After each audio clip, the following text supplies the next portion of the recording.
Thanks for watching Afternoon Live. We all know the human brain is capable of amazing things, but is it capable of things even too amazing to believe? Our next guest studies paranormal aspects of the brain.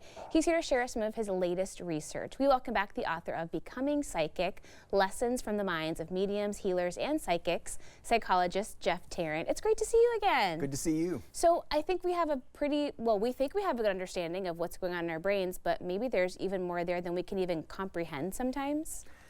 For sure, and actually I think what we're starting to figure out is that when people have these extraordinary abilities, what they're probably doing is shutting down parts of their brain. Oh, wow. And getting the brain out of the way.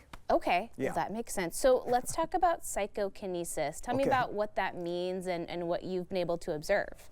Right, so psychokinesis is basically mind over matter, so using the mind to manipulate or influence something in the external world.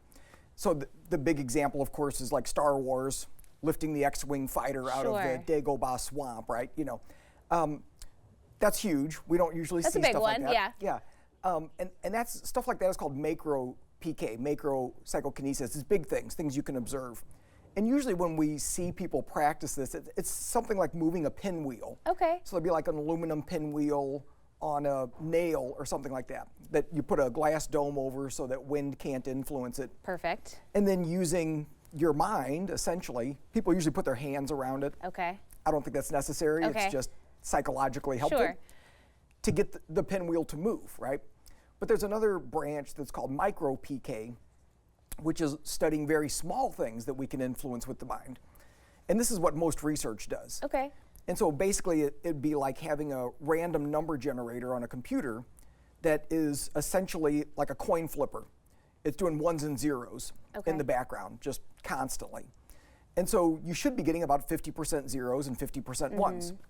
And so with research that's been done for 40, 50 years, they've studied this and asked people like, make more ones. Oh. You know, stare at this computer and can you produce statistically more ones than should be possible?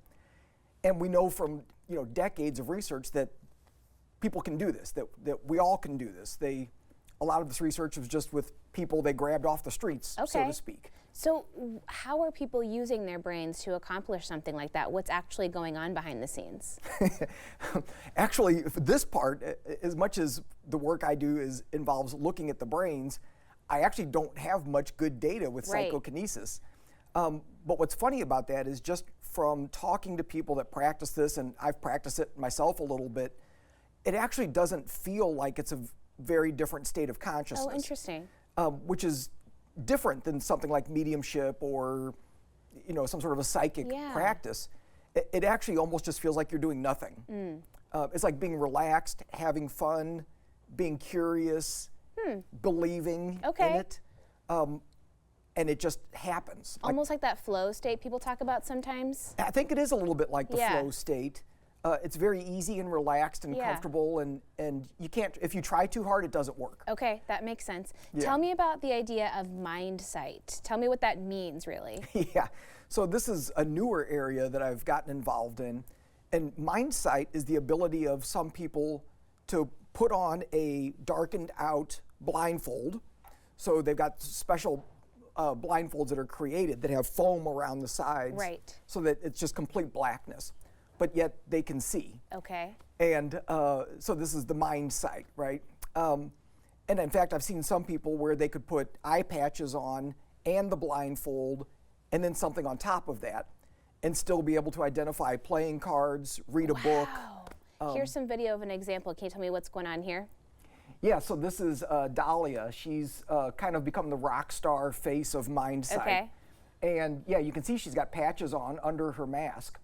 And this is actually on a Zoom call. Oh, wow. And she's reading the context of the book.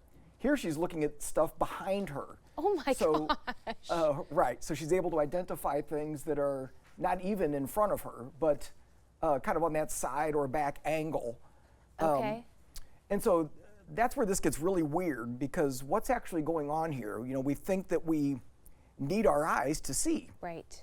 That's common wisdom. Makes sense. It makes sense. But clearly we've got these examples of people that apparently can see without their Right. eyes.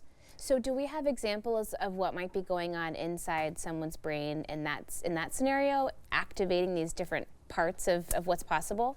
We do. So far, I've collected data on 3 individuals Okay. doing mind sight. And the data that we've got up on the screen is actually from a 14-year-old who's been practicing this for 3 years. Oh, wow. She learned how to do it through something called the intuition process. Okay. And so what was interesting is that we compared her to just like looking at something without the blindfold on. You know, here's a playing card. She looks at it. Okay. And then put the blindfold on, and we stuffed cotton around the outside and said, okay, you know, now here's the card. What do you see? So we compared these 2 conditions, without the blindfold, with the blindfold. And what actually we saw was a big increase of slow brain waves in the part of her brain responsible for visual processing. Okay. So it's the very back of the brain, the occipital lobe. And so that part lit up, but it lit up with slow brain waves that look like a very internal attention, almost like a meditative state. Oh, interesting. Yeah. Huh. So we're still gathering data to understand what the heck's going on here. Right. But clearly they're using their visual processing, Yeah. even though they're not using their eyes. That's so fascinating. What about gamma rays and how they play into this whole scenario? Yeah, so gamma brain waves are the fastest brain waves that Okay. we typically study. And gamma didn't show up so much in that last Right. example that we just gave. However, gamma does show up a lot when we look at people doing a psychic reading. Okay. And what's interesting is that where it usually shows up is in the occipital lobe, that same location. Wow. Where we see things, where we process visual Yeah. information. So when psychics are giving a reading, very often you'll see these really fast brain waves light up back there. And so gamma probably has something to do with being in a flow state, Okay. but it's also about integrating high-level information, but with no effort. Yeah. Right? It's like you just get it. It's like integrating information. Right. They're seeing something in a different way than maybe the rest of us could understand. Exactly. On a different brain, on a different plane, I guess. Thank you so much for stopping by. Sure, So yeah, fun of to talk course. with you about this stuff. Yeah. Jeff's book, again, we will have that information on our website at katu.com. We'll be right back with more Afternoon Live right after this.